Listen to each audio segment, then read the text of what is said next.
Hey, champs! I am thrilled to highlight one of our sponsors this month, the Sales Arms. Chris has been on our podcast a few times with my good friend and fellow consultant, Stephanie Bradley, and the Sales Arms are truly a game changer when it comes to handling sales outreach and retention for yoga studios and fitness studios. You may have heard our episode with Martine, owner of the home studio, on the show. She credits the Sales Arms for doing all the client outreach and monitoring every step of her customer journey. Listen to her in her own words. What is so great with working with them is that they basically are in contact with everybody that comes into my studio and that's new, and they'll send them a text message and they'll get them engaged until they get people to come back in. That was the part where I was looking for help, and I was like, I need to upload something, and it's just a lot of time and effort that goes into this, and they are personal, so it's an actual person behind a text message, and it's not something that is automated. And that was important to me. What percentage of new person comes back in 30 days? And so mine was 15 and 20% prior to doing this, and now it's been up to 35 to 40%. With Chris and the Sales Arms team in Martine's corner, she was able to focus on what she does best, and that's running her studio. So if you're looking to boost your studio membership without getting bogged down in sales calls and follow-ups, which I call with my clients daily detective work, and you have somebody else do the heavy lifting for you, go to yogabizchamp.link/TSA. So with our Yoga Biz Champ exclusive link, you get a direct booking with Chris, the owner, to have a chat. So again, that link is yogabizchamp.link/TSA.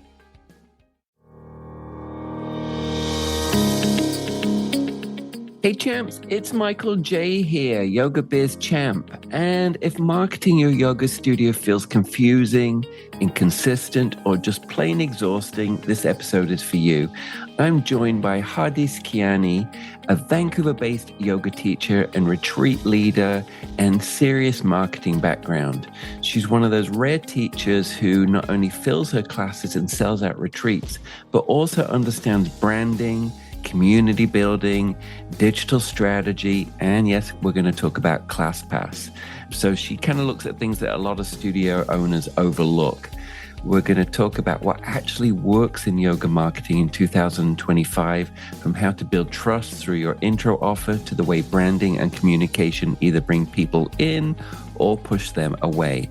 And Hadis breaks it down in a way that's super real and super actionable, no fluff.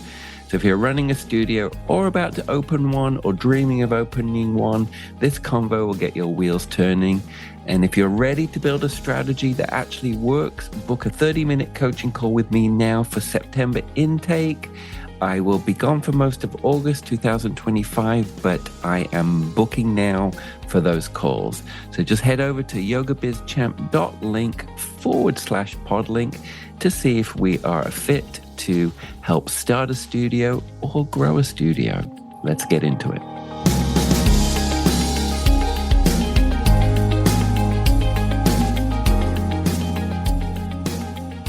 Welcome, everybody. I have a guest today. I think we got on 30 minutes ago to record this, and we haven't pressed record, and we just started geeking out about the industry. And I feel like it's time we have to press record and actually capture some of our chat. So I want to welcome Hadis Kiani. Hello. Hello. I'm so pleased to have you here. Fellow Vancouver yoga teacher. I've been watching you online for a while. I think I connected you to a local studio that you work at without even knowing you, but I was just so impressed with you online. And I see you just care so deeply about this industry, the studios that you teach at, and you have a marketing background. And you said something to me about ClassPass that I was like, we've got to continue this conversation. So welcome, Hadis. Thank you. I appreciate it and I'm honored. Thank you for trusting me. And we always have great chats. So I'm looking forward to another great chat of us. Yeah. Can you tell everybody a little bit about sort of your background, what brought you to be a yoga slash movement teacher that I know has wicked retention in class? You're a class builder. All the photographs you post are full. So you've got that secret sauce. But I want to know what's the journey that took you to where you are? And then also on top of that, after kind of your marketing stuff. Absolutely. Oh, how I started yoga. It was 10 years ago. Almost. I'm celebrating it sometime soon, 10 years ago in July. We're having a party. We're definitely having a party, a big beach party. I'm hoping to bring all my communities of all over together. And it's summertime. It's great to be out there.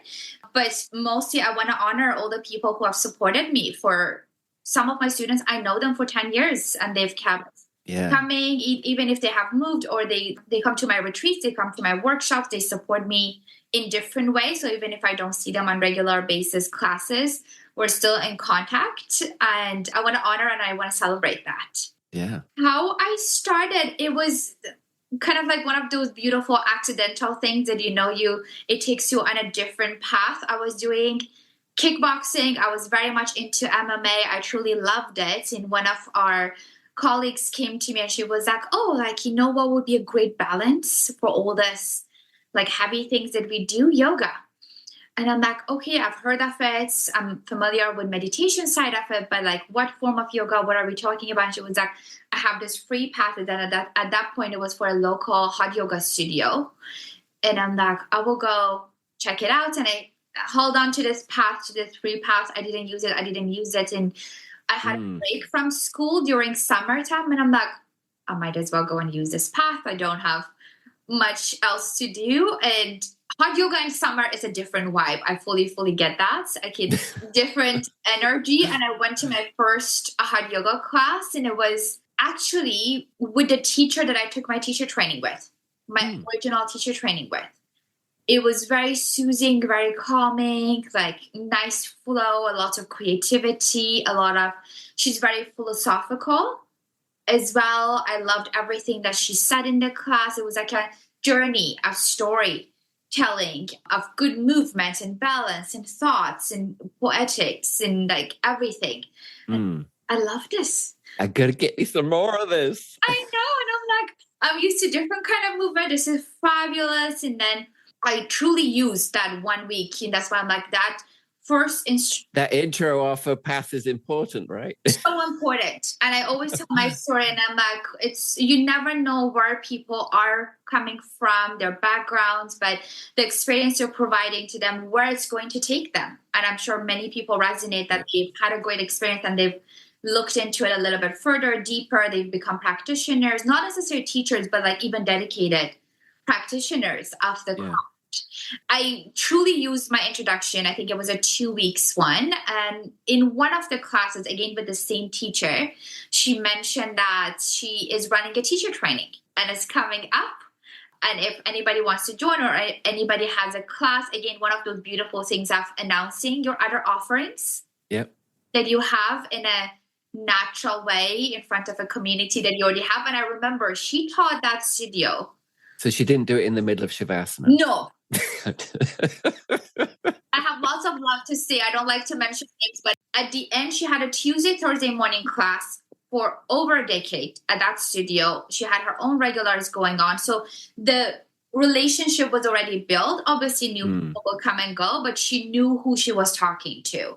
Yep. The demographic was there. And I'm like, oh, this would be interesting. That means I can do this. Like we can do this for a living. And I had no concept of it. I didn't know anybody who's fitness, yoga instructor, professional, how the lifestyle would look like. I just truly resonated with what this lady had to offer. Up to this day, I resonated with what she has to offer. I learned a lot of things from her. And I'm like, oh, I have my kind of summer off. It was June, July, August.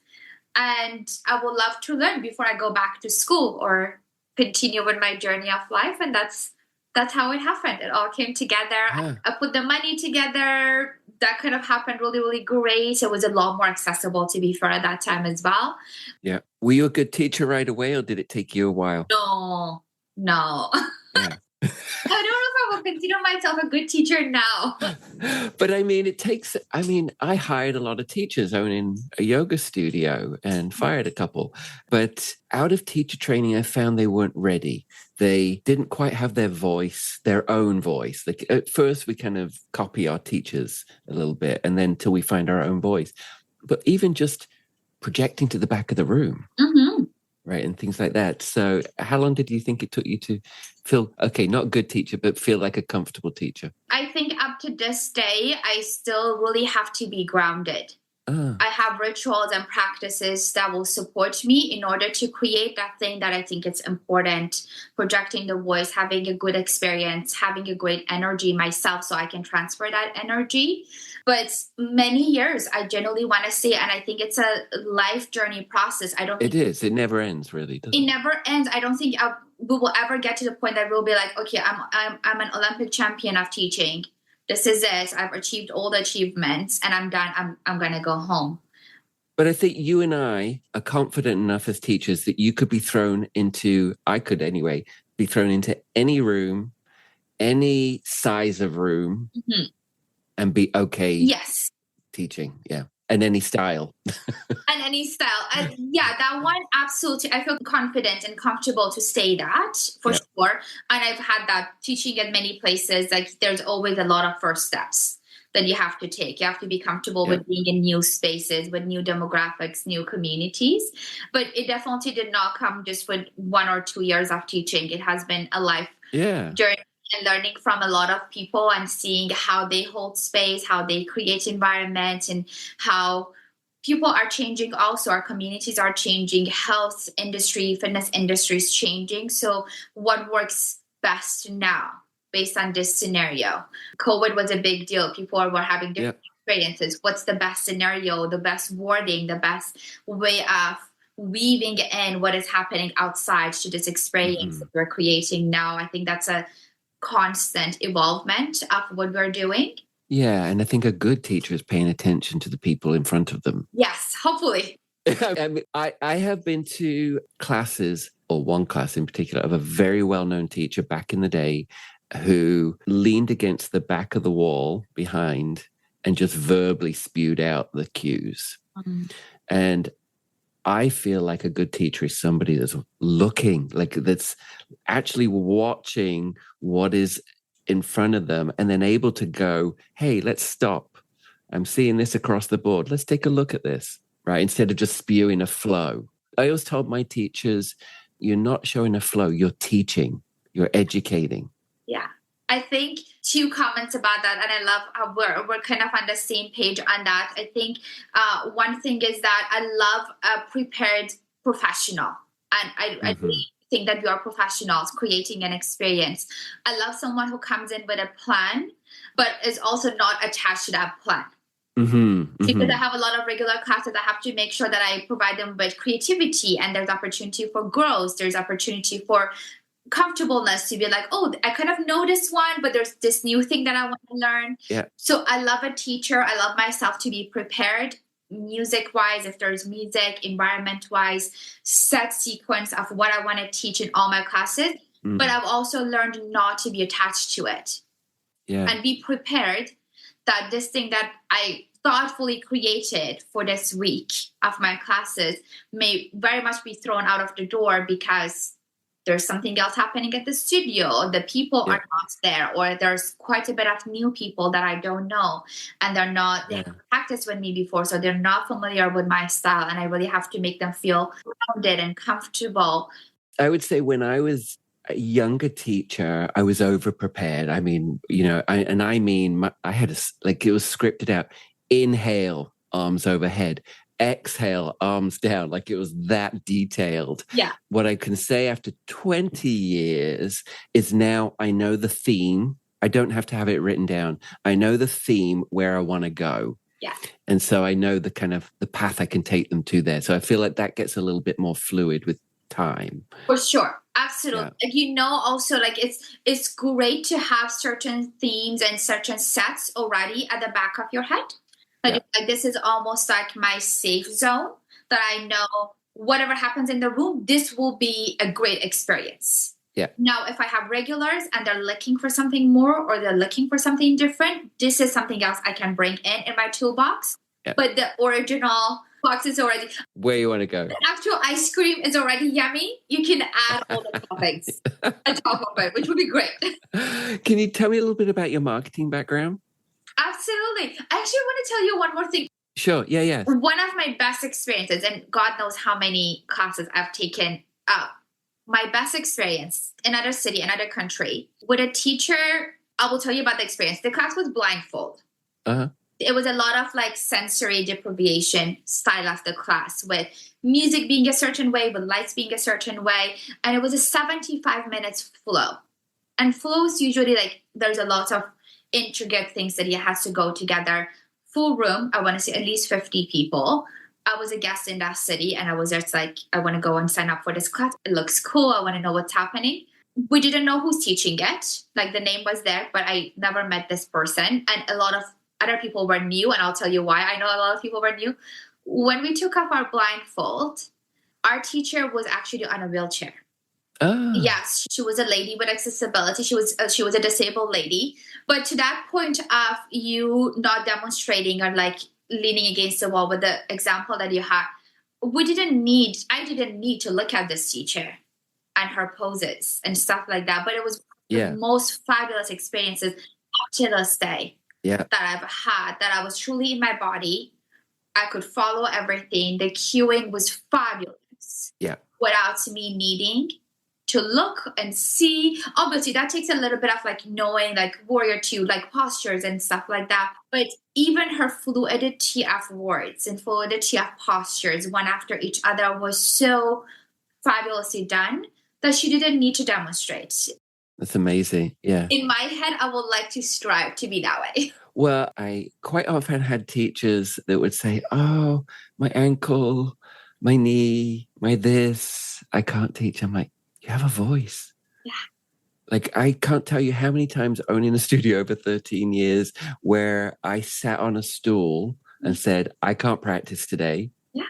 But you can. About them, I think it's about people who have invested in us, taken the time, not just the money, but also time. I always think of it, and I'm like, I cannot give this time back to the students. Like, the money will come and go, but the time that they've taken from their families, from their work. That's mad respect for them. Yeah. I have a great amount of respect for that, because instead of spending time with me in that space, they could have done multiple other things. Yeah. That would bring them a lot more joy. And not only that, quite often they're probably battling their own personal demons of, shall I go to class? Shall I not go to class? Shall I sit at home, or shall I get the effort to go out? I do that sometimes in the morning. I battle with myself. Yeah. Shall I go to the gym this morning, or shall I have an easy morning? For sure. It's a lot of decision making in order to make it that I'm like, they are there. I want to do my best to create a decent experience, a good enough experience that they know their time was well spent. Yeah. Marketing. What would you like to know? Well, just kind of how you got into marketing, and then we'll geek out about marketing and yoga studios. But I kind of just want to know your path for... Absolutely. Oh, marketing has been another thing that I've kind of got into because of personal interest, and it took off. I came here alone, and I didn't grow up here. So I wanted a lot of friends, and I noticed that in order to create a lot of friends, you have to be part of, especially in Vancouver, it's very interesting. And I'm like, I will host my own little events, because that's my way of having... Create your own party. Create my own party, right? You don't get invited to party, you create a lot of parties. So my original introduction to marketing was through event planning and creating experiences and unique experiences, as I do with a lot of my classes and retreats as well. So that's how I started with event planning. And obviously events, you need a lot of marketing and stuff like that. And I'm like, okay, I'm going to go and study it. So I went to marketing school at BCIT. But originally it was through wanting to have community and wanting to make friends and make relationships and have a network of people that I know and I have different experiences with. And it kind of translated to my profession. I love that. And I also say to studio owners, you've got a space. If there's nothing going on in the community, create your own party, create your own event, create your own market. And studios are such a great place. I always think about it because my home is like that. Obviously, it's not open to everybody. It's not a public space. But I have a lot of like clothing swaps with my girlfriends, tea parties with my friends, and I'm like dance parties because I have hardwood floor and I can have someone play the music and we can have a dance party. Oh, I want to be your neighbor. You can be my neighbor. It's a sound part, but I do a lot of those things, and I'm like, it's a great way of staying in touch, especially wintertime in Vancouver. Yeah, we do suffer. Like we can all contribute. If you host one party and I host one party and then another person hosts one party, then we all have a form of connection and something to do, hopefully meaningful. I do a lot of tarot reading and I invite my friends and I'm like, you bring something, I bring something. We'll read tarots, we'll play games. I have a lot of games nights. With the studios, it's a public place that we have access to bigger community. You can charge people worth I cannot charge my friends for. But even free, just community-driven events, fundraisers, like there's just so much.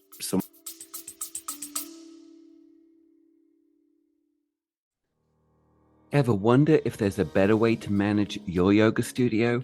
Our friends at Offering Tree have the answer, and their customers agree. Take a listen. It's awesome. I often say to people that it does everything that I used to do using MindBody and BrandBot and Weebly. Mm-hmm. So for way less money, and I can talk to a real person about something that would be helpful in my business, and they'll actually care and then do it. So that's something that's different than using all of those bigger companies together. To get 50% off your first 3 months or 15% off an entire year, check out the show notes on this podcast or go to offeringtree.com/yogabizchamp podcast.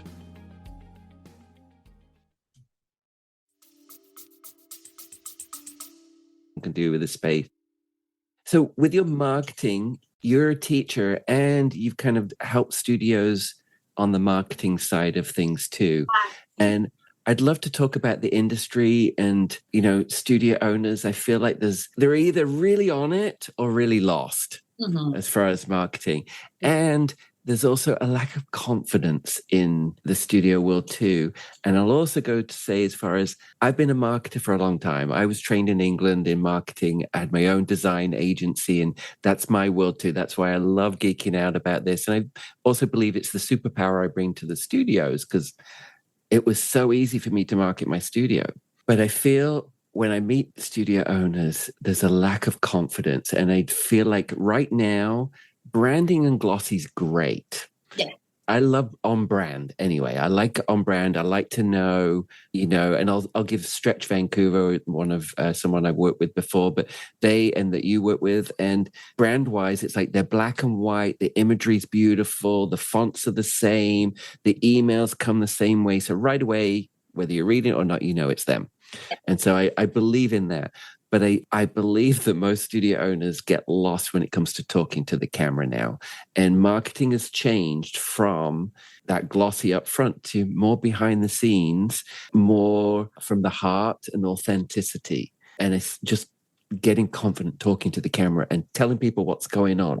So can you tell me what you're seeing? Well, we'll not mention names, but, just what you've seen, and also, how it's maybe changed. Yeah. And it's constantly changing. Again, it's that's constantly changing. Keeps it fun though. It's fun. I chose both careers that they're both constantly evolving. Health and wellness and marketing is always changing. I think one of the best things I remember, my very first marketing 101 class, the teacher said, and she was that marketing is a very bougie way of word of mouth referrals. Yeah. That we used to go to our friends and be like, we had this, and up to this day, the way I got into studio, as I just mentioned, someone told me about a great experience that they had and gave you a piece of paper. Gave me a piece of That's paper. Marketing.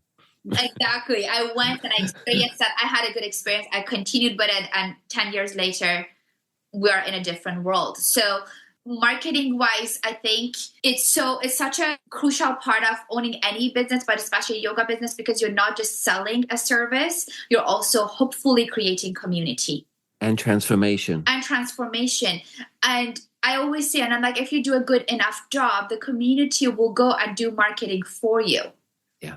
everybody would like to do movement with their friends, with their family. I love bringing friends into it. I love bringing partners into it. I love inviting families into it. And it makes a huge experience. For the longest time, I had a Saturday morning class that a whole family will come. Mom, dad, 2 kids. That was their yoga class. And then they will go to brunch. And that was their kind of family check-in time every Saturday. So there's a lot of opportunity in this industry to move and do yoga and do Pilates, to do any form of movement, healthy practice with your loved ones. Bring your friends into it. You want to have a date. Or if you want to get away from them.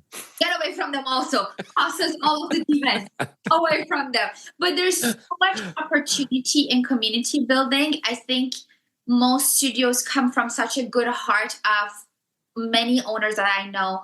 They went to your class, they loved it, they had a whole bunch of money, or they got an investor, they got an studio. And then they either got sold an studio as part of a franchise, or they got an studio because they thought, oh my God, I'm going to be doing yoga all the time. And then there's the other one that's the scrappy yoga teacher that probably doesn't know too much about business. The passionate yoga teacher. Yeah. Totally. So I always say smooth sailing would be when you know at least basic of business 101 and marketing 101. Yeah. So the branding is set. People know who they are talking to. There's a little bit of imaging. Social media is super important. As we know, people can connect with you from different ages online. Email marketing is still a huge thing because certain demographics are still under email. Now we know mobile marketing is important because some people are just texting all the time. They don't necessarily open their email. So it's a whole dimension of how we can reach different people of different backgrounds and comfort zone with all these different aspects of it. And you have to be prepared. At the end of the day, you're running a business. It's a health and wellness business. We're meant to be zen, but the back end of it may not be very zen. Well, I say, yeah. I mean, the great thing we have now compared to 10 years ago is that we have our booking systems now. If we have the right booking system, if you have the right email and SMS automations, we now have franchise level tools for community studios. Absolutely. Yeah, automation with the whole changes in AI. Social media has been a thing for many years, but up to this day, I still have difficulty getting people on it because people have different relationships to our social media. Yeah. Well, I see you got to meet them where they're at, right? It's like if they're on Facebook, it's Facebook. If they're on Instagram, they're Instagram. If they're SMS, it's SMS. If they're email, they're email. It's like you kind of got to cover the bases. And I'm like, I always put it this way, and I'm like, I have friends that they only like to talk to me over the phone. We have long conversations. I'm washing dishes. We're having a full conversation. I have friends that they're just texting. They're like, never call me. I feel anxious when you call me. We're just texting. We have long, novel conversations. Yeah. You know? And we have friends that they're just like in-person people. They're like, let's go grab a coffee. Or the voice messenger. Oh, of course. The voice messages. You can play their voice messages while you're stuck in traffic and hopefully safe. But it's a different human psychology. You have to meet people where they are. I cannot tell my friend who absolutely gets anxious with a phone call to be like, you have to talk to me on the phone. Yeah. Like, oh, I'm going to send you a voice. I'm going to see you this weekend. Let's hang out at the beach. I'm a FaceTimer, and I got friends that I know that they panic when they see me FaceTiming. Even if it goes through as FaceTime audio, they think it's video, and they never answer. And I can just feel, I'm not ready. Yeah. And that's the thing. You have that's a very small percentage of how marketing and psychology of human. Yeah. But marketing at the end of the day is connecting with people's psychology of what makes them feel good. Yeah. They say yes to that experience, and what makes them say no to that experience. Yeah. That is what marketing is. Yeah. Now we have different tools for it with digital and like paper and stuff like that. But at the end is connecting to the psyche of another person to get them to say yes to the experience that you're trying to provide for them. Yesterday, I taught a webinar on how to run a register series for Offering Tree. And then I've got it in front of me right here. I broke it down just to really simplify it for studio owners marketing. And I broke it down. Who is it for? Your audience. You got to know who they are. Who do you work for? Second one, what problems are they facing? Yeah. Especially with registered series. 3, what's your solution? Quite often it's your own superpower and your own whatever you have. And then 4, where are they hanging out? Where are their eyeballs? And then 5, how can we market to them? Get in front of those eyeballs. Yeah, absolutely. Like you touched.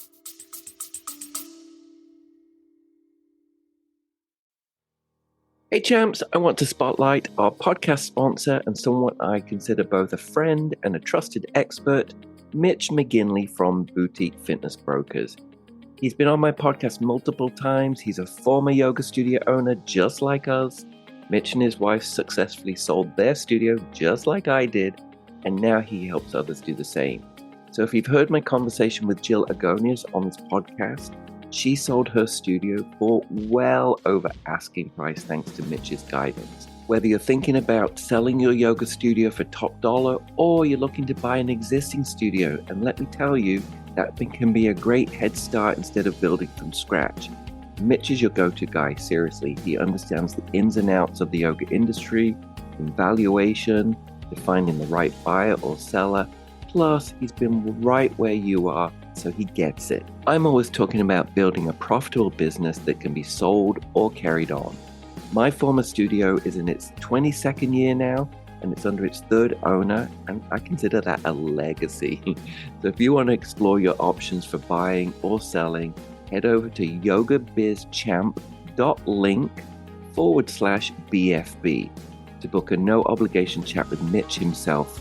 And trust me, it's never too early to start planning for your yoga studio's future success. Again, that's yogabizchamp.link/BFB. Bullet point. So, but yoga studio owners, what are we seeing? Where do you see that they're really doing it well, and where do you see them missing the mark? What do you think? I work mostly in downtown Vancouver, and I want to have a lot of compassion for people in that area compared to the outskirts of Vancouver. Because it's densely populated, and it's a lot of studios in one area. Lots of studios, a lot of complication, a lot of competition. Yeah. That if I'm a person and I want to move, I have many modalities of movement. I can go to yoga. I can do different modalities of yoga. I can go to Pilates studio. So you're the perfect class pass person if that's your thing. If I'm being introduced to the market, I'm new, I don't know what I want to commit to, I'm in that demographic. Yeah. So that's dating studios. That's dating studios. That's like, the hangout studios. But you have to also, if you are into community building and continuing with that relationship, then you move on to dating phase. Hopefully you kind of create good enough experience that people want to hang out there all the time. And it is a thing in Vancouver. I've heard it yesterday from one of my friends that they're like, what are we doing for fall season? Are we planning for fall? Because we all know we're going to go down towards that winter blue and stuff like that. And they were like, we got to. So you're talking about friends, not studios. You're talking. No, friends. This is like socially friends hanging out at the beach. And they're like, oh, I've got to see which studio I want to buy a membership at. So I know my winter season and fall season is covered. I have somewhere to be. I have a set schedule. So it was so interesting for my friends to have this conversation, me being their kind of teacher or practicing with them. I was like, oh, so behind the scene, people already. You're thinking about it in August or July. Yeah. We're in July. So they're thinking about September. They're thinking about September, that this is part of my health. This needs to be part of my routine. That's changed. Yeah. Mm-hmm. So I think post-COVID, people are putting their health more up front. They are. Absolutely. It used to not be this way. And again, we didn't have class pass. We had like maybe introduction kind of thing to the studio as well, like maybe 1 week, 1 or 2 weeks, one with class pass. The culture of trying studios have changed also. But coming back to the point of Vancouver studios, the density, at least where I am, is quite high. So I have a lot of passion, but it's also that most studios, they don't do it strategically. They're kind of, what do they call it? They're kind of like throwing spaghetti at the wall. Oh, I say that about like a new studio the first time with class. It is a bit like that. Like you're throwing at the wall to see what fits, but you've also got to do your research before on your audience, right? Yeah, the marketing, that's a difference. And I'm like, the marketing needs to be strategic. And you were saying the difference between a new teacher and an experienced teacher is that they have done trial and error. Yep. They know what may work, not 100%, but they have been in enough rooms that they know, oh, this may resonate. This has a good chance. I've tried this tool before. This breath work works. This postures after one each other, like this flow works. The same with marketing. Like you have to do your research, and then there's a little bit of that trial and error and staying on trend, but then being consistent with trends of maybe what competitors are doing, maybe what the demographic wants, and just applying them constantly. So like some studios, they send one newsletter, one per every 6 months. With everything in it. Everything in it. And I'm like, this is like a historic novel. I don't want to read all of the things. Like even me as a teacher, and I'm like, you know what it is? I'm telling you what it is. It's like they're scared of unsubscribes. Mm-hmm. So listen, if you're listening, yoga studio owners, don't be scared of the unsubscribe. It's refining your list. If they're unsubscribing, they are not interested in you. They have moved on. Get over it. Yeah, but also have something to offer. Don't just be about yourself. Yeah. I do this, an example. I want to be what I'm saying. I do this with my past retreats and workshop attendees. I do invite them to my upcoming offerings. They're either paid, there's a retreat, higher ticket price, there's a workshop, higher ticket price. In the same email, I offer them quite a bit of gifts, promo codes. Yeah. So there's there's a gift in them opening that email, and I appreciate their time. And I always provide more value than what I'm asking for. Value is if the value I'm requesting is $150 for a ticket to my event, I usually tell them, I'm like, you come to my retreat, one of my retreats is $150. And I'm like, you already got $500 worth of gifts, promo codes, free studio tickets, free classes that I provide on a regular basis. So the actual money was $150. You had an experience. You got $500 worth of codes that you can go through. And that's through my relationship with sponsors, with different studios that I'm like, come check out the studio, free, use my code for 2 weeks. And if you want to stay, you don't want to stay. Go to this brand. I support this brand, environmentally friendly. I love it. You get 50% off if you use my code. So they are afraid of sending newsletters because they'll always make it about themselves. We have this studio news. We have a new teacher. We have this new classes added. Great. It's all about you. Where's the value? Where is the value? What is it about me? Yes. Again, I taught this on my webinar yesterday about if you do a registered series, you don't just do a registered series, you support that series. So for example, the first week, we learned breathing and basic 101 yoga movements. Support that with an email afterwards with a 5-minute video on practicing your yoga breathing. Yeah. Right. Week 2, week 3, week 4, we might get to sun salutations for week 4. Here's a little practice video or a PDF to follow. So I feel like in that, my clients have 70% retention from their registered series into their memberships because they've created community in there. But the way we do it, it's value, value, value, sell, convert. Mm.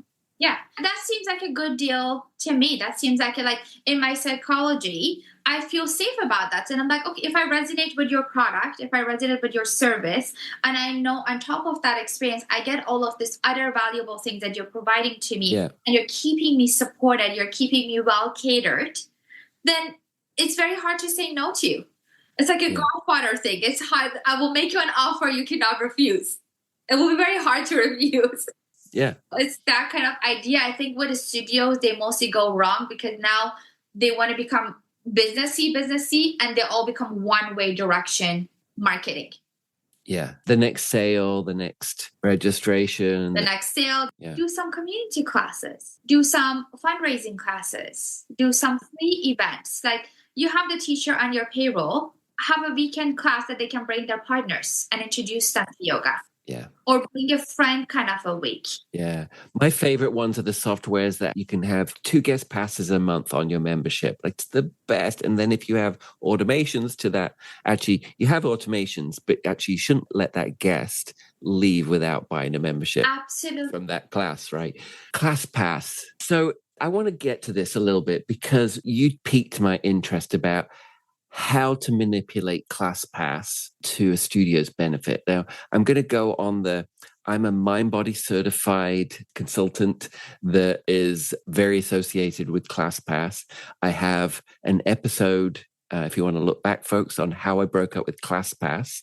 And I have multiple conversations about ClassPass because it's changed things in so many ways.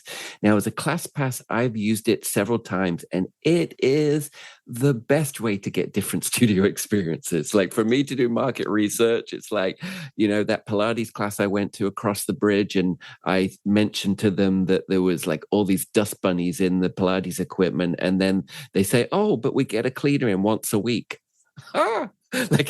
So all those kind of had amazing experiences to talk about and put on my socials. From a business perspective, ClassPass sucks because if not used right, because if your goal is to build membership, it's going to eat into that membership.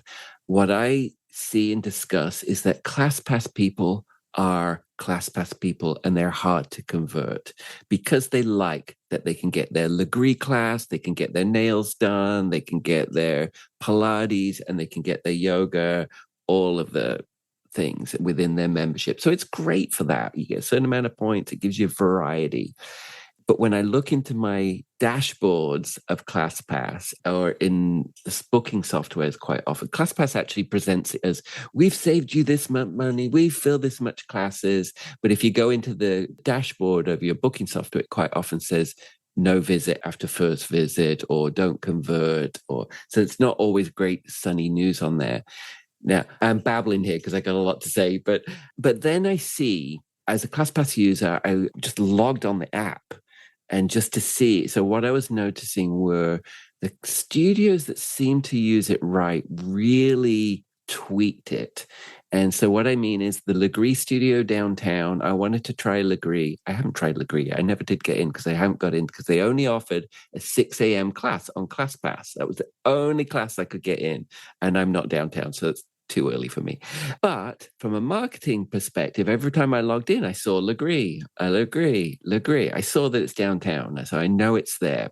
But then I saw some Pilates studios where you can't get in, but then they'll open it up 2 hours before. And I'm like, oh, okay, now that can work because people are not registered into that class, so you can use it to just tweak those classes. So can we talk about that? Because you talk about you love it for marketing for studios. For sure. Yeah. It's a great way of introduction. And again, just like anything else. And sometimes I want to have this kind of disclaimer that as a teacher, I will love full classes. Yes, because there's a vibe to a full class. It's a vibe to a full class. But you're not looking at the revenue. Yeah, so I never want to be one of the teachers, and all my studios know this, that I'm like, well, I get paid anyways. Yeah. I got paid. I did my job. I left. I look at those numbers. Like I look at behind the scene. Who's coming back? I want to know everybody's name. If they're not coming back, why are they not coming back? What is it about the class that I need to take? And if they're coming back, what do they like about it? Did they like my playlist? Did they like the flow? Did they like the sequence? Did they like the Pilates? So I look at all those back end things, obviously for my marketing geeky side, but also from the teacher perspective. I'm never I got my job done. Your problem, your studio, your business. Because it is my business because you guys are keeping me employed. If my classes do good, the chances of me staying on the schedule is a lot higher. I've never actually been removed from any schedule in 10 years of teaching. I'm grateful to say that because I always look at those things. Community building, knowing my students' name, why they come back and why they don't come back is a very important thing to me. ClassPass is just another tool.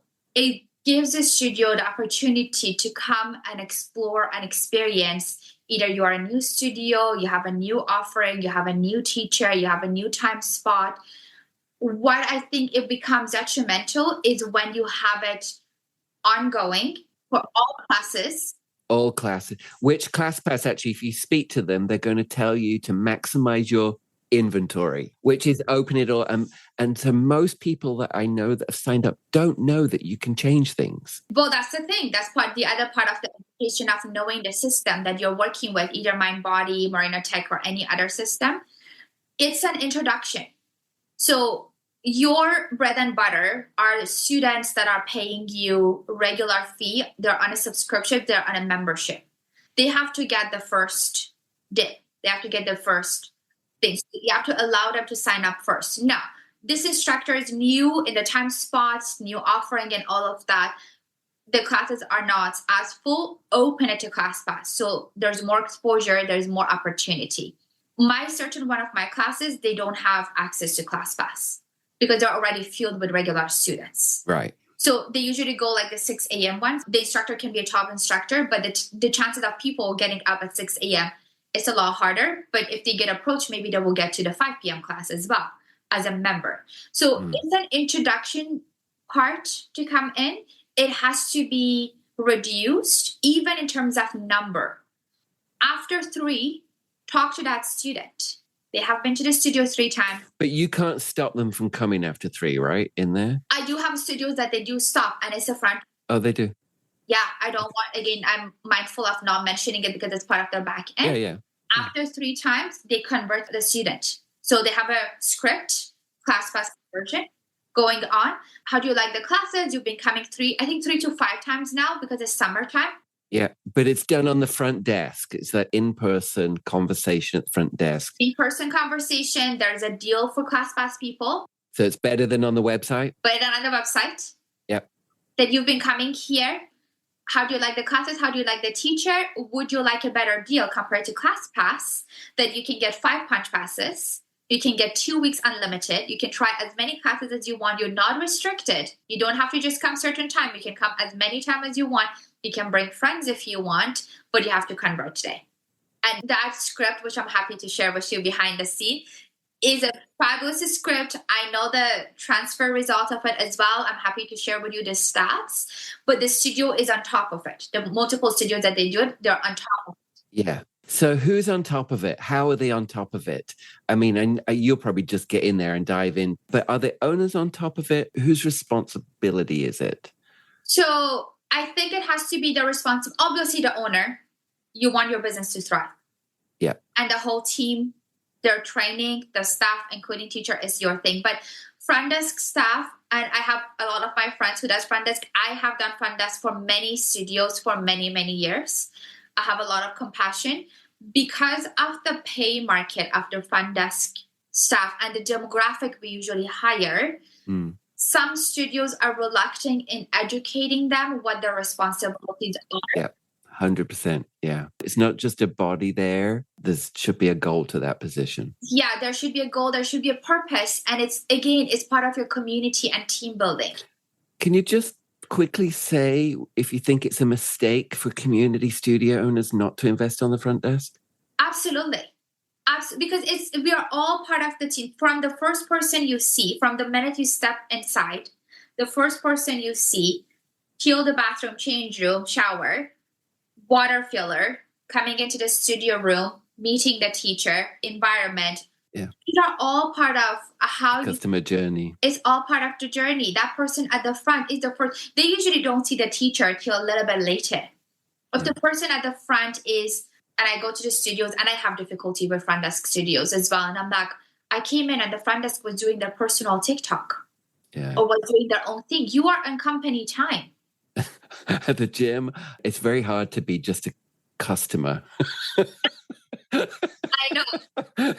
Because I'm watching that person on the desk there taking their Spanish lessons. And I'm like, there's equipment here that can be cleaned. You're getting paid. I'm now getting conversation, being and that's end of it.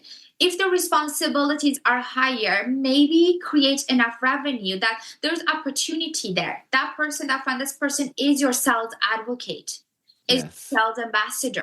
If they're making more sale, their pay could also be higher from minimum pay of $16, $17. If you're making sale. Because that job should be making money, and actually everything that you invest in The teachers Yeah. should be building classes. The front desk should be able to sell. Everybody should be on the goal. They should be educated. Yeah, 100%. I really want people to listen to this, like the people that are starting studios or haven't taken that step to the front. They think of that as an expense. Yes. Right? Yeah.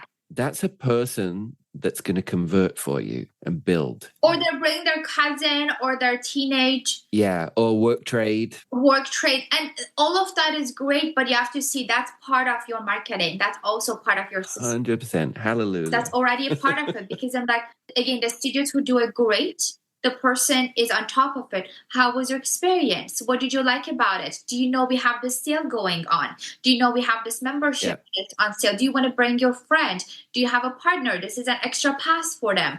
I hope everybody was just scribbling right now. One of the studios has a beautiful welcome pack that is an electrolyte. It's a free gift to give to somebody else, pass it to, I think it's 2 gifts, 2 free classes to pass it to 2 friends.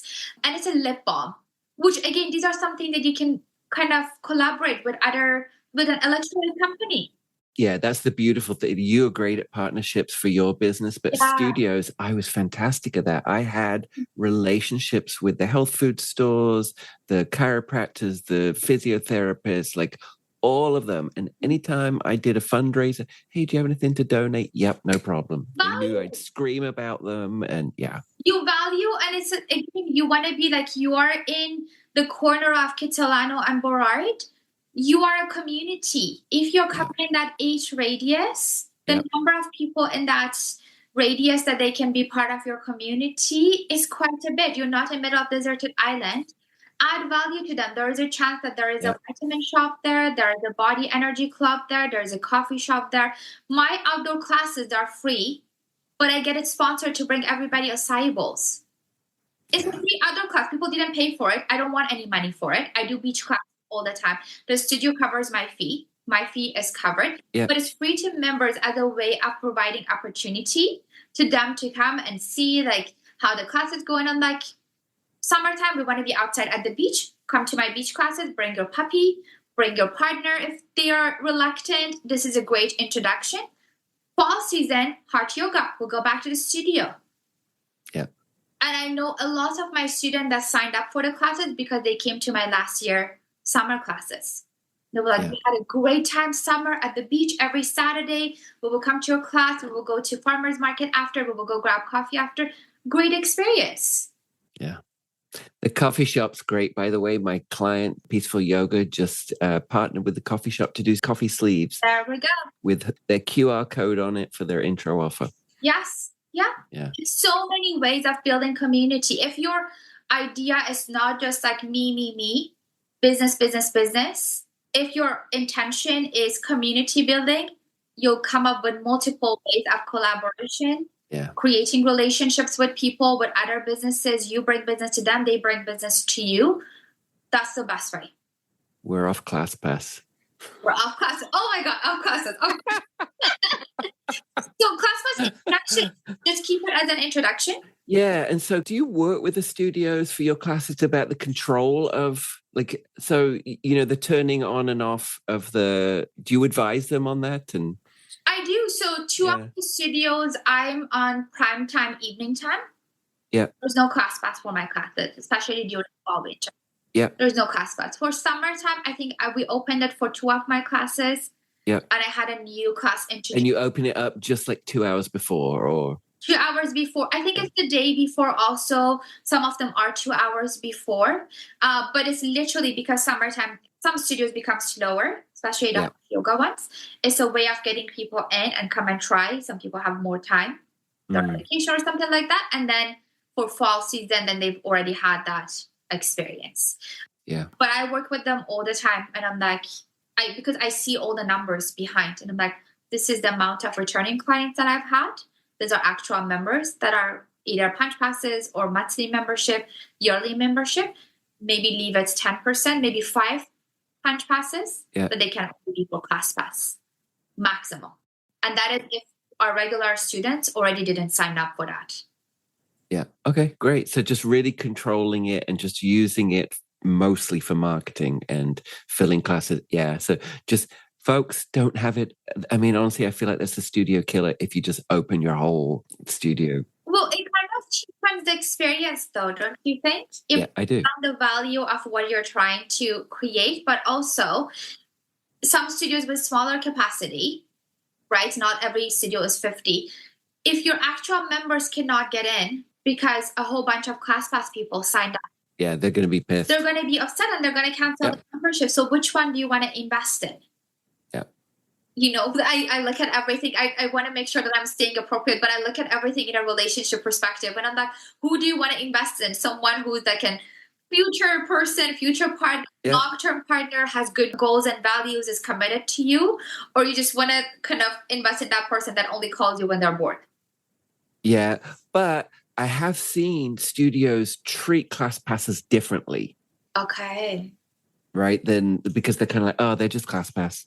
And so, or their attitude is, oh, they're always here at the last minute and they've never filled the forms out. And like, there's kind of like this resentment from the front desk quite often for ClassPasses. Yeah, there's a lot of paperwork, especially if they don't previously have to come into the studio. If the waiver is not on ClassPass, they have to come and do it at the studio. Social media confidence for studio owners. Oh my God. Can I mention something about ClassPass, by the way? Yeah. Last thing, wrap it up. Because the information gets released to ClassPass, the studio that has been doing great, this is worth everybody watching this. Make sure when the student comes to the studio, get their information. Yeah. Because then they become part of your... Oh, and when you send their email, first of all, this is an insurance thing. Most studios are like, well, they're not part of our team, but they're not part of our studios. We don't want to do it. And I'm like, everybody who's in the room and in the space, insurance-wise, you need to have their information. Yeah. So get their email, get their contact info, emergency contact info, and their phone number. Not just insurance-wise, marketing-wise. 100%. Well, we do a campaign to people that come on ClassPass trying to convert for sure. Yes. Hopefully that answered all your ClassPass questions. Yeah, that was great. Thank you. That was a good convo. Yeah. I hope folks are listening to that. Mm-hmm. Yeah, social media confidence for studio owners. We touched on it a little bit, but what are you seeing? Where I see resistance. The studios you work for, you want them to be promoting your classes. Absolutely. And your offers. And I will tell you, as a little bit more community builder teacher, I've gotten to the point that I actually give more opportunity and more value to studios who also promote me. Yeah. Because I technically have my own brand and business going on. So I want to collaborate with the studios that value that they know my job is not just the time that I have with them. Yeah. If the studios are like, oh, it's just me, as simple as they don't even use my own photos. They use stock photos. And I'm like... And you're so cute. Thank you. I appreciate that. It's not even about that. And I'm like, why use a stock image of someone doing tree pose when your instructor is in human person, someone that you are going to actually see do the tree pose? Like, I get it like here a little bit and there, and like investing in photography for social media, especially Instagram, is a huge deal. It's expensive. I fully get that. But then again, offer a photographer from a community full membership and get them to take photos. Well, I'll give another one. My photographer, when I had the studio, I gave him the space to use the studio for photo shoots. Like it was just a big space. And so he would come and set up his lights and what have you. And he would do a few jobs in there. We came out with headshots, group shots, individual shots, and that we also provided the teachers that they could use as well. Yeah, that's, I think, Instagram, like social media wise, there are many ways. Invest in good photography, invest in your teacher being promoted because they are doing the actual job for you. Yeah. Why not promote a teacher with their actual photos, maybe a little background? People like personable connections. Maybe a little bit background for them. What got you into yoga? What has been your journey? What are you experiencing right now in your life? People are going through, they're going through premenopause, menopause, they're having kids, they're coming back from vacation, they're getting married, they're like I mentioned almost all good things, but there could be other things as well. Experiences, life experiences that people will resonate with. Probably most people who come to my classes, they're like, oh my God, finally a person of color teaching. So that's my point of contact with many people, because we don't have that many people of color being in the industry and teaching. So that's already like, oh, someone different, someone with an accent, someone we cannot understand what they're saying. Great. Someone with different music. A playlist. I want access to your playlist. I'll give you access to mine. Absolutely. I would love that. But that's the thing. Like, many students ask for my playlist when they go on vacation. Same. I was known for my music at the studio. Yeah. And I enjoyed it because I actually enjoyed crafting the music experience to the class experience. And it starts like this, it ramps up and it comes, there's an arc to it, right? But I love building playlists for sure. Yeah. So social media was meant for community building. I know Mark Zuckerberg is famous for many, many things, but he literally created Facebook. Yeah. Then Instagram was created after that as a form of building relationships. Do you resent it though? Because you do a lot of self-promotion and you promote your classes. Do your studio owners ask you to do that? Or, because I know you probably just do it. I'm a very solid no. If they don't ask me, I will do it. I've had studios, and I don't have those relationships. To be fair, I'm very solid no from the beginning. I've had studios parts and solid no. I've had studios share with me, can you share your Instagram followers? We want to see how many followers you have and stuff like that. And I'm like, how is that relevant to my teacher application? Oh, on the application. Ah, interesting. And I'm like, how is this what this brings into the table? Oh, that's interesting. Yeah. Mm-hmm. So that was a trend a little bit. I'm hoping that it has died off. I don't have those kind of relationships.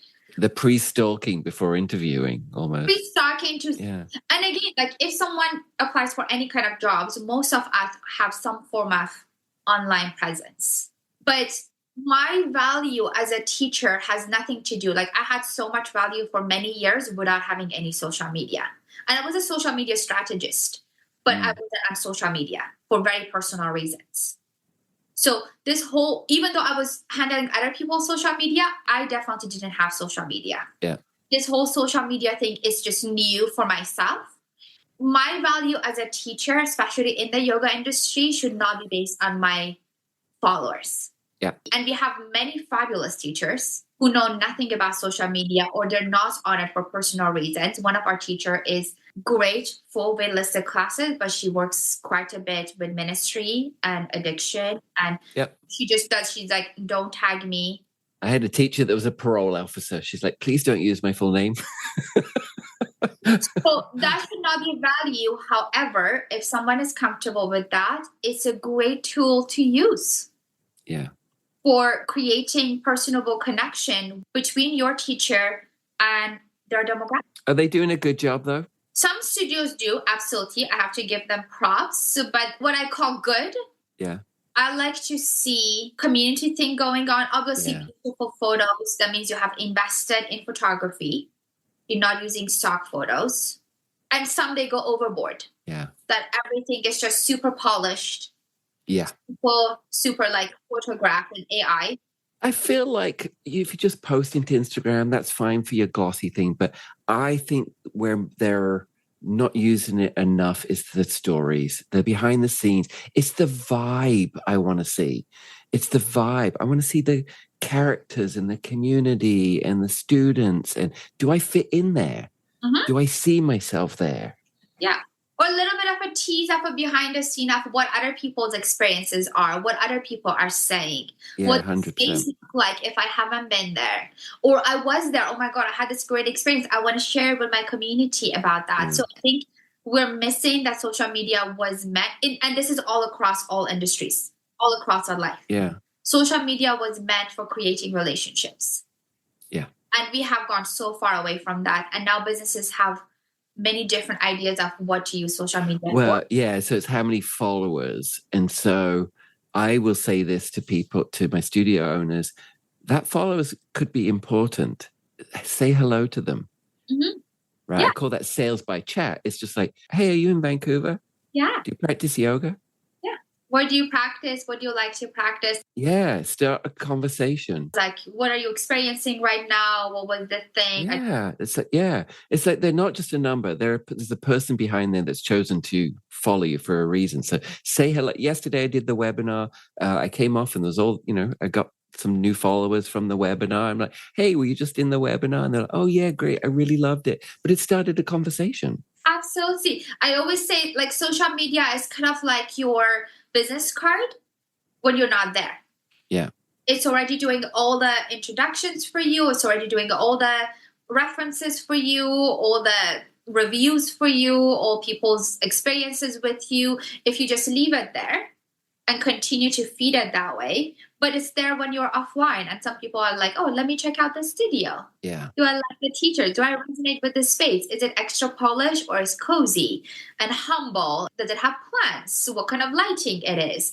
What kind of instructors they hire? Is it accessible? Well, I feel that so marketing wise, that's the customer journey, right? It's like, so it's the thing that you see on social media takes you to somewhere else, most likely the website. The website has to represent and show the vibe there and be very clear and clean and make it very easy for people to get into the studio. And then the customer experience in the studio, it's all marketing, right? But it's like you're being judged every single point, and it's like you've got to pass a checklist. I mean, getting into a yoga studio is a damn intimidating thing the first time, right? It can be nerve-wracking. I don't look like that skinny white woman on the Yoga Journal magazine, and so there's a lot of barriers we have to get across. And so marketing wise, we have to kind of cut through that to say this could be your home. Yeah. And movement-wise, in general, movement of all kinds is a very personable, wonderful, sensitive thing. And you're asking people if they didn't grow up being athletes or they didn't grow up being dancers or being professional. Not that those people don't have their own barriers. Yeah. But if they're new to a city, if the language is a difficulty, if they're coming from a culture that movement in certain clothing, in certain outfits is not part of the norm, you're already asking people to do a very fight or flight kind of activity. Yeah. And I always acknowledge that at the beginning of my classes is that who's new? And I usually ask it not when people are watching me. Yep. Like if you're doing some kind of stretches and the back or something like that, then I'm like, if you feel comfortable and you're new to our studio or new to my experience, raise your hand. So I kind of throughout the class, I watch what their experiences is, because I know, like me, myself, feeling very honored, very comfortable in my body, wearing anything that I want, having access to all the studios. I still go to many places and I'm like, I feel my nervous system. Yeah. Being a little bit on edge. And I'm like, oh, I haven't been here before. The light is kind of like not my thing. The music, I'm not vibing with all of these things. I cannot imagine adding layers and layers of different things on top of it. So I'm like, we're already asking people to do a very interesting thing, but you want to bring them into that. This is great. You're connecting to your... Yeah. Community and transformation, right? Absolutely. I think that's what it boils down to. And we don't always know that people have maybe neglected themselves mentally, physically, all of that stuff. I know that I kind of put myself, a year or so ago kind of on the back burner. But then it's like yoga or whatever it is can wake you up again.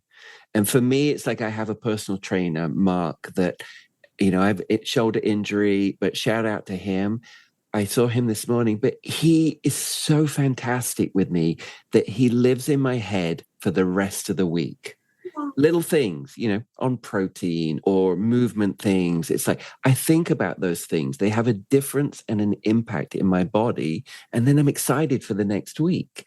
And so you as a teacher and all, good teachers, but the transformation. Yeah. Once we've got them into the space, I mean, that's the hard thing, right? Sure. And then it's giving the power to the teacher to hold the space for the experience so that we can keep them. Because once we get them in, doesn't mean we're going to keep them. No, yeah. And I'll also say you don't want someone judging you on one class. No, Because your voice may not work for my experience. Mm-hmm. My voice might not work for somebody else's experience. I know I've been in classes where I'm screaming in my head, get me out of here. And we have to acknowledge that, right? So we want people to dabble on the schedule and have amazing experience so that people feel at home and carrying on. Absolutely. I think, as we talked about all throughout, there's so many things that come into that experience that we're creating, from the first point of contact, the way we're presenting ourselves, the way studio is being presented, the teacher is being presented. At the end, to create a good feeling for people that they're like, oh, I feel safe. I feel good. And I usually have this in my Pilates classes that they're like, is it going to be okay? Am I going to be okay? No, you're going to hurt, but it's going to be fun. I never worked with you, and they're like, is it going to be easy? And I'm like, no. It's going to be hard, but we can do hard things. Yeah. I'm not promoting easy, but movement of any kind is not meant to be easy, but we don't grow out of easy. I always tell everyone, and like with the easiest class, with a deep stretch class, your muscles are not going to grow or stretch if you're just keeping them contracted and keeping them the same. The way a muscle grows is by putting pressure. So we don't grow as human in all dimensions out of easy and our comfort zone. We grow because of some form of resistance or difficulty. So I'm like, easy is not what I promote, but we can do hard things and you're going to be okay. And if not, talk to me after about the experience. And one that I usually do, I don't only ask who's new. When they come into seated and face me and we're all kind of together before we start the class, and I'm like, who has been here before? And there's usually quite a bit of regulars. And I'm like, which one of you want to volunteer to take care of the new people? Yeah. And now they know. They're like, oh, I've got them. Bro, I've got you. Like, we're going to be doing this together. We call those kind of like the super fan of the studio, right? Usually. But yeah, sometimes if the front desk is busy or the teacher's busy, you'll say to one of your super fans, hey, Susan, such and such is here for the first time. Can you show her around? And it's the immediate connection to somebody else in the studio and takes a lot of pressure off, makes them feel at home. Yeah. Hadis, you're amazing. I love this chat. Thank you for sharing. I got to come to one of your classes for sure. And I want to come hang out with you on the beach. And I want to come to your home parties with all your girlfriends. You're great tea party. Hadis, where do people find you online? My social media, Instagram attached to my Facebook, is Move in Style. And Move is spelled very interestingly, M-O-O-V, just to be a little bit stylish. Or they can just search my name and the same Instagram will pull up, Hadis. Or click on the show notes and we'll have a quick link there. Thank you so much. Oh, let's just finish off with something people don't know about you. I think I kind of mentioned that I do marketing. Everybody knows me because of you. You're a plant lady. The plant lady. I'm a crazy plant lady. Yet because my place was under construction, but the last time it was like all Amazon. I have like over 68 plants. Yeah, she posts a lot about her plants. I have to introduce you to my plant friends. And if you were a yoga pose, what would you be? Shavasana, sleeping. Chill. Downtime, other than this high energy, my balance time was just sleeping. Thank you so much, Hadis. Of course. Thank you so much. I appreciate this talk.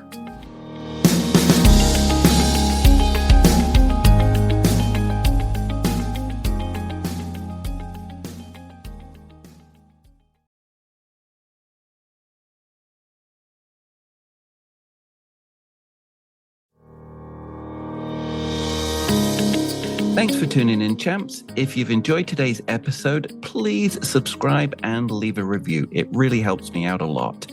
And if you're ready to open your own studio or grow your current one, visit yogabizchamp.link /podlink. Again, that's yogabizchamp.link /podlink to book your free strategy call with me and explore my Start a Studio and Grow a Studio packages. And you'll also get access to all of my free Yoga Biz Champ resources there. And you can also check out the video content on YouTube for more insights and follow me on all social media platforms at Yoga Biz Champ. See you next time.